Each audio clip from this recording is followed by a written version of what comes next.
Sales closing സമയത്ത് നിങ്ങളുടെ പ്രോഡക്റ്റോ സർവീസോ ഉപയോഗിച്ചുകൊണ്ട് ഒരു അൺറിയലിസ്റ്റിക് ഗോളാണ് ക്ലയന്റ് ആവശ്യപ്പെടുന്നതെങ്കിൽ നിങ്ങൾ എന്ത് പറയും? ഉദാഹരണത്തിന്, നിങ്ങളുടെ സർവീസ് ഉപയോഗിച്ചുകൊണ്ട് ക്ലയന്റിന്റെ ബിസിനസ് ഒരു മാസം കൊണ്ട് 10 ഇരട്ടിയിലധികം പ്രോഫിറ്റ് എടുക്കാമെന്ന് അവർ ആഗ്രഹിക്കുകയാണ്. ഈ ഒരു ഗോൾ നിങ്ങളോട് പറയുകയാണ് എങ്കിൽ നിങ്ങൾ എന്ത് ചെയ്യും? തീർച്ചയായും സാർ, നമുക്ക് ഈ ഗോൾ അച്ചീവ് ചെയ്യാം, നമ്മുടെ സർവീസ് ഉപയോഗിച്ച് നിങ്ങൾക്ക് ഈ ഒരു ഗോളിലേക്ക് എത്താം എന്ന് നിങ്ങൾ പറയുമോ? ഒരിക്കലും അങ്ങനെ പറയരുത്. നിങ്ങൾ അവിടെ ഒരു ഫേക്ക് പ്രോമിസ് അല്ല കൊടുക്കേണ്ടത്, മറിച്ച് നിങ്ങളുടെ പ്രോഡക്റ്റോ സർവീസോ കൊണ്ട് ക്ലയന്റിനെ അച്ചീവ് ചെയ്യാവുന്ന റിയലിസ്റ്റിക് ഗോളിനെ കുറിച്ച് മാത്രം സംസാരിക്കുക.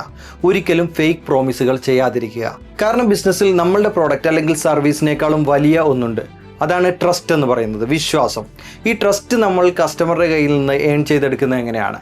സത്യസന്ധതയിലൂടെയാണ്. നമ്മൾ ഓണസ്റ്റ് ആയിരിക്കുന്നത് വഴിയാണ് നമുക്ക് ആ ട്രസ്റ്റ് ബിൽഡ് ചെയ്തെടുക്കാൻ സാധിക്കുന്നത്. നമ്മൾ ഓണസ്റ്റ് ആയിട്ട് നമ്മുടെ പ്രോഡക്റ്റിനോ സർവീസിനോ കൊടുക്കാൻ പറ്റുന്ന കാര്യങ്ങൾ മാത്രം പറയുക. അവർ അൺറിയലിസ്റ്റിക് ഗോളുകൾ അച്ചീവ് ചെയ്യാനായിട്ടുള്ള കാര്യങ്ങളാണ് നമ്മളോട് ചോദിക്കുന്നതെങ്കിൽ പറയുക, സാർ ഈ ഒരു റിസൾട്ട് കിട്ടില്ല, പകരം നമ്മളുടെ സർവീസ് ഉപയോഗിക്കുന്ന വഴി സാറിന് ഇത്ര നാൾ കൊണ്ട് ഈ റിസൾട്ടുകളൊക്കെ ഉണ്ടാക്കിയെടുക്കാൻ സാധിക്കും.